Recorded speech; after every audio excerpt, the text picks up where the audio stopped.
Umumxalq xayriya hasharining 2-kuni Qo'shtepa tumanidagi 4000 dan ziyod aholiga ega Nuravshon mahallasidagilar qabristonda ommaviy tozalash ishlarida ishtirok etdilar.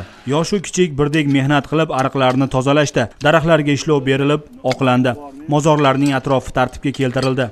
Bahoriy hashar tadbirlarini o'tgan dam olish kuni boshlab qabristonga terak ko'chatlarini ekkandik deydi mahalla nuroniysi. Burun bizim dadalarimiz, otalarimiz şu ariqlarni chopardi. Biz ota bobomizdan qolgan bu obodonchilik. Qabristonimizda 2000 tup terak ko'chat ekdik. Mana bular ham obodonchilikka kiradi, ko'kalarimizni ollashtirishga kiradi. Aqdan kelgan odamlar ham deb qabristonga qarab turib aytadiki, qabristoni obod ekan, mahalla obod ekan deydi. Mahalla hamjihat ekan deydi. Qabristoni xunilashib turadigan bo'lsa, bu mahallada intiqolo yo'q ekan deydi. Xonadonlarga borib, ko'chani oqlaysan, eshikni tashib turasan, ozodalik, pokizalik saqlaysan deb hammaga tushuntiryapmiz. Tumanning Solijonobod mahallasidagilar ham hashar tadbirlarda faol. Yuksalish ko'chasida xonadonlardan boshlangan tozalash ishlari ko'chalarni ham qamrab oldi.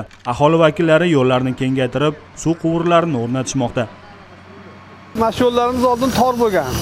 Mana hozir kengaytirib hashar yo'llarini, masjidlarimiz oldilari chiroyli bo'lib kengaytirilyapti. Texnikalar yetib keldi.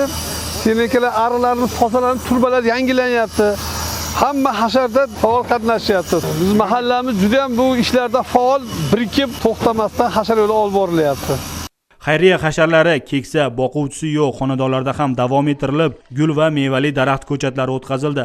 Bu ezgu amallar yaqinlashib kelayotgan Ramazon hayiti hamda Navro'z bayrami oldidan ko'ngillarga huzur bag'ishlaydi.